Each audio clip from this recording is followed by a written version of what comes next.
ang pagsangyaw sa maayong balita, sayon ba o lisod? Sayon, lisod.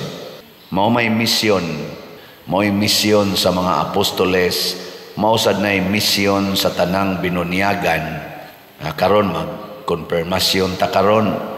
Muna mo confirm ta. Ang mga binunyagan mo confirm nga buhaton na namo ang among misyon. Ug unsa may misyon nato, panglakaw kamo sa tibuok kalibutan ug isangyaw kining maayong balita ngadto sa tanang tao. Lingiyay mong tupad. Ingna nagtuman ka na. Nagtuman. Nawa. Sige latag simba. Nya inigingos pari. Dada ang kalinaw ni Kristo. Ibilin lang dire. Dada. Pasabot isangyaw. Ngadto tanan. Ginikanan. Iguli sa inyong balay. Kinahanglan ang imong gida. Maayong balita. Dili ng isda nga pinaliti mo das iskina. Dili ng mga sana diha imong gida. Kana maayo man sana, mga sudan, para sa pamahaw, okay man na siya. Pero basig gadakas isda, gadakas sudan, gasigi na kag-ingon nito, kamo na uli na lang kung ikasimbahan, naalang yapon mo diha, sige lang yapon mong katog, mga mo'y batasan. Kung saan na, maayo ng balita. Na, igatubang ni mo sa imong bana nga nagsigig hapyod sa manok, ikaw ba na lang ginang naong ni mo diha?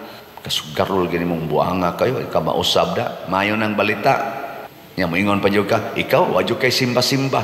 Sus, maimpirno yun kang buanga ka. Maingon sa tuwing imong banang gahapyod sa manok, mauna kang buanga kayo. Mayo ng balita.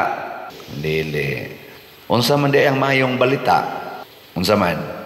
Kaning gibuhat ni Pedro ug ni Juan, gipriso sila, humagpriso, giingnan dayos mga pangulong pari. Kining maong mga pangulong pari nga niatubang nila, maoni ang ni desisyon nga ilansang sa krus si Jesus. Sa ato pa, mupatay gining mga tawhana, doon na ni sila'y gahom sa pagpatay. Nya niingon dayon ang mga pangulong pari, buhian mo namo pero ayaw na gyud mo pagpanabi anang nabanhaw ang inyong pangulo. Kadtong gipatay na dinhi, ayaw to ipanabi nga nabanhaw. Unsa may gisulti sa tubag ni Pedro? Kanis Pedro namakak ra ba ni katulo, no? Ingna lingay mong tupad ingna liwat kang Pedro. Namakak niyo Pagkato na si Jesus hapit na patya, katulo siya gipangutana. Sige sa dili oy. Di ba kauban ka? Dili oy. Di ba kamo mangkuyog? Dili oy.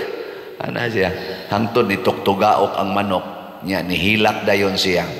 Paghilak na ni Pedro, sugod ato, isigihan na siya og hatag sa grasyas Espiritu Santo o mauna ni ang iyang gisulti. Kanimo mayong balita, hukmi ninyo, hain may matarong sa atubangan sa Dios, ang pagsunod ba sa inyong sugo o sa sugo sa Dios? Sa ato pa di ay ang maayong balita, kana bang magsunod na ta sa sugo sa Dios? Sugo ba sa Dios nga magyaw-yaw ka dito sa inyo?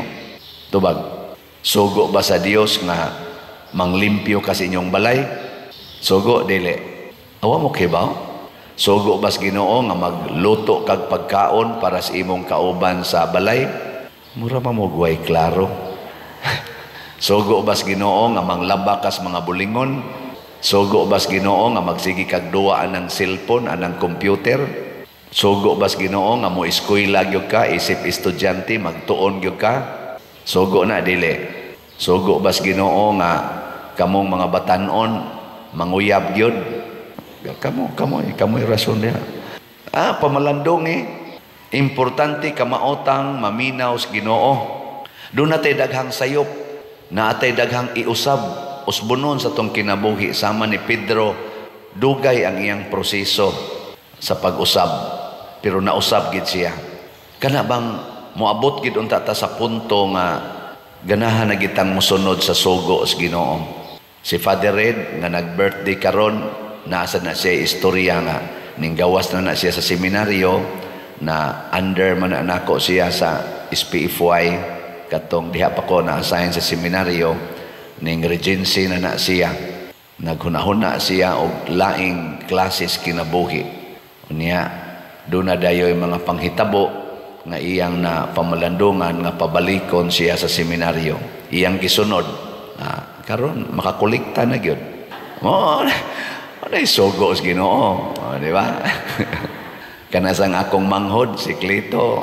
Kuan man na kana na ang kamanghuran namo. Legion of Mary pud na siya.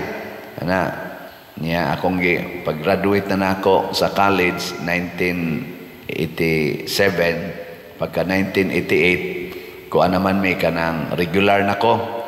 Nya duha man sa akong manghod ang wa ka eskwela, ang sunod nako si Mio, Romeo, unya si Clito, kamanghuran pulos na sila graduate og grade 6. Ako din silang giistorya, kinsa ninyo gustong mo eskwela, usa lang ninyo kay di nako makaya ang duha. Ingon dayon si Clito wa magtingog-tingog nya si Mio kay gusto namang magminyo, kugihan naman kay ditong nagsigig panguma.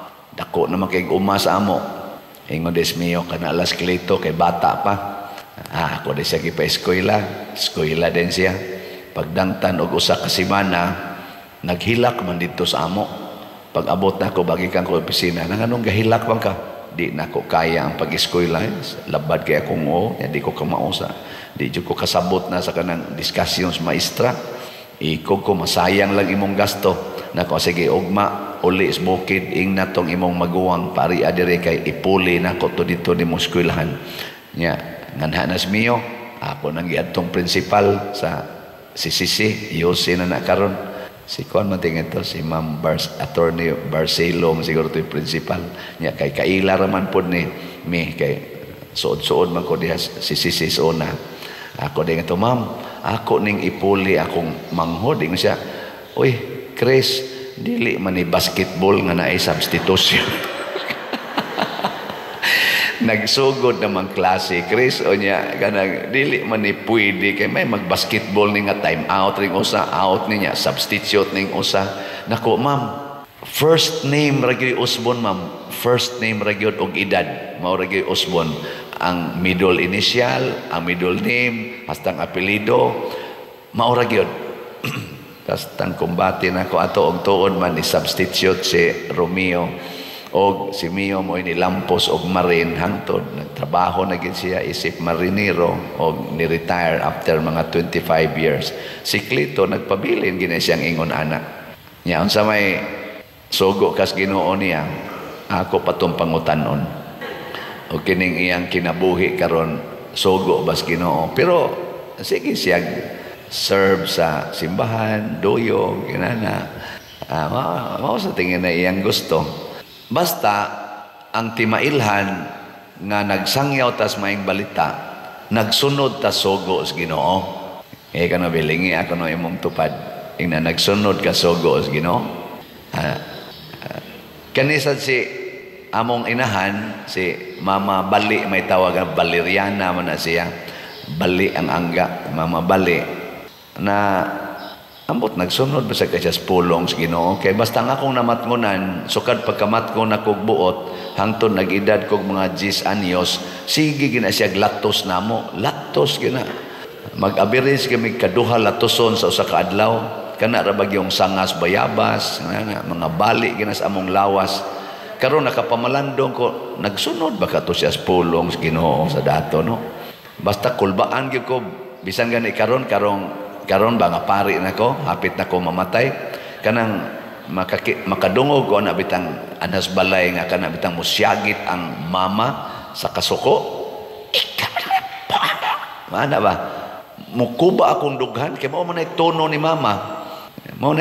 mama nga kana bitang musyagit bitaw piste mo papulion din mga tos balay nya kana sa Clito mao sa nay among pagkataon na ana niya mo ginagadag dimal na mo sige miglatusan kay kuan man kana kanang gamay kay siya ba nya kaming tulo dagko nami barkada ming tulo kalaki mukuyog mo na siya nya galisod paglakaw ba nya ug unsay among dadon magdamig tirador dasa na siya tirador sus karon igabot na mo ngadto ngita mig mga langgam nailanggam. Magsabot mamikinsay mutira. Ako, makabaon ako mutira. Hasta ako maguwang. Hasta mangon ako, miyo. Kana mas klito mo ilog-ilog na magkurog-kurog na bang kamutan. Iya din tirahan. Ay didigid, maigo. Iglopan, amo din hapakon. Ikaw, amo, hilak mo dahil. Among tapinan ang baba kay makadungog si mamang na mo hilak. Latosan magyud. Tapinan among baba sus mamuha masad nga rin. Kaya di na mo patingogon sa igbuhi na mo.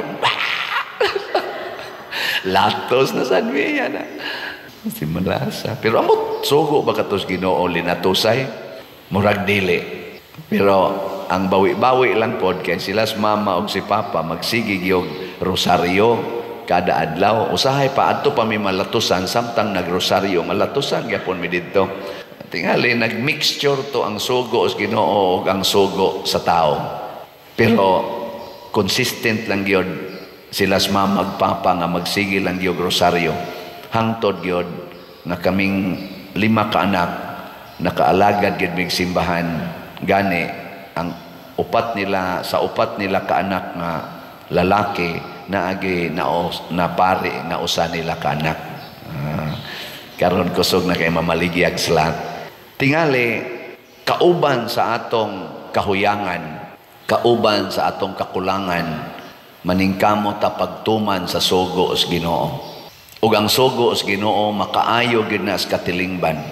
Unya matuman ra na nato kung magpadayon gitag ampo. Kana bang mahimotang maampuon? Muna iampo nato ato mga politicians kauban sa ilang mga kahuyangan, kauban sa ilang mga kakulangan, mahimo ta silang maampuon. Unya na bang gugma sa pag-alagad?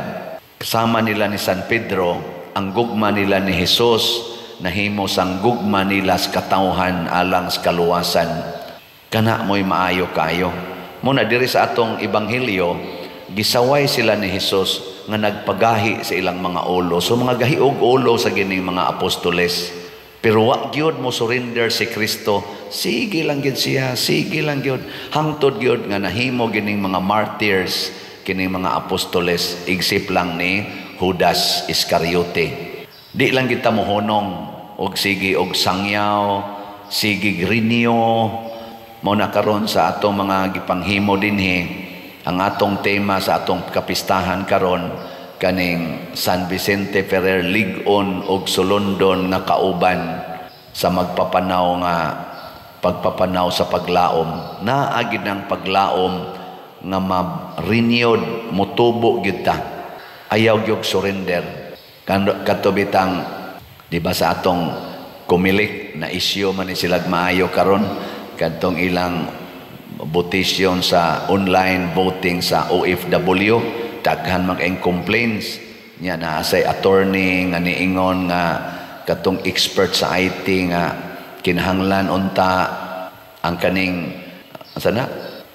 counting machine dili gyud i-connect sa internet before, during and after sa counting. I-connect lang siya sa internet kung mag-transmit na sa result. Pero ang resulta dito sa presento, palabason o sa ang official nga resulta without connection sa internet kay mamiligro nga mahak ang resulta. Ang resulta ani kani nga maong attorney gipailan og kaso sa kumilik kay murag iyang gidaot ba ang kumilik. Gipailan siya kaso, gipadisbar siya, gipatangtang ang iyang CPE nga license o murag gipadisqualify man ting ito siya kinidagan man sa ni siya og usa ka posisyon. Pero wa gyud siya mohunong. Sige gyud siya total matud pa niya. Wa man ko magdaot sa kumilik, gusto man kong mutabang. Nya nakita nako karon sa iyang vlog gabi nakita nako bag-o pa lang gyud iyang gipakita na anay amendment sa kaning procedure sa kumilik. Giapil na didto nga dili i-connect ang counting machine sa internet before, during, after sa pag-release. I-connect ra siya, inigkuan na. Perti niya sang daig sa kumilik, ingon siya kanindot aning gibuhat sa kumilik. Pasabot, ang kumilik naminaw, wa magpagahi sa ilang kasing-kasing naminaw. Og nakita nila, maoday ni ang makatabang aron ma-relax ang mga butante. Kay mo man ay gustos Ginoo nga ang kumilik, muhatag og assurance sa ilang sistema og sa ilang mga kinaiya, nga ang atong gihatag nga kada vote, kada boto nga atong gihatag, sagrado man na, kay ato man ang desisyon, nya kaugmaon man as nasod, protektahan gid na siya, nga maihap gyud, dili mamimber anang gitawag og dagdag bawas. Kay mo man na ang tikas dias machine, dagdag bawas. Ang di nimo gustong padag-on, bawasan. Ang gusto nimong padag-on, dagdagan. Ana man na ang duwa. Og pinaagi niini, basin pa matabangan. Og mao na nga ning hangyo ning maong lawyer na man na social media, tanawalan na ninyo, ning ingon gid siya, atong bantayan, labi na gid kunos mga BEI, it must be a serious rule nga inig closing na sa machine kanang inig testing bitaw for sealing kanang before siya gamiton, i-sealed man na siya, kinahanglan gyud nga dili siya connected sa internet during testing nya. Inig testing nga clear gid siya, why sod ana paragos ballot box sa una katong ana-anaon ba, ana-anaon. Karon iko naman i-run naman ang machine, dili gyud siya connected, inig-run kuno haron inig silyo na niya, ang result limpyo gyud nya, dili gyapon connected. Hangtod mahuman ang voting, hangtod mo pagawas sa iyang resulta, una pa siya i-connect to transmit ngadto na sa higher nga convening machine. Ayun na. Nindot. Makatabang-tabang gini. O ato pag yung monitoron. Nga naman, kay ang gusto lagis Ginoo na agin ng truth. Mo nang niingon si Pedro, kinsa may among sundon, ang kamatuuran o ang bakak. Nga nung didan maminimo pagsulti, nga ang among kasing-kasing nakasinati man, ang among hunahuna o ang among kaugalingon nakasinati mas kamatuuran, we should stand by the truth. Og mauna mugawas gid unta ang kamatuoran karong midterm elections ug sa tanan pa natong mga elections, mugawas unta ang kamatuoran kinsa gyud gipili sa mga Filipinos aron di na ta magsagubang aning kagubot, kaning pagka bahin-bahin o kining pagka questionable nga mga transaksyon sa ato karong katilingban, labi na sa atong gobyerno. Mahimo ra ni kung magsunod tas Ginoo dili sa tao. Manindog para sa nobina.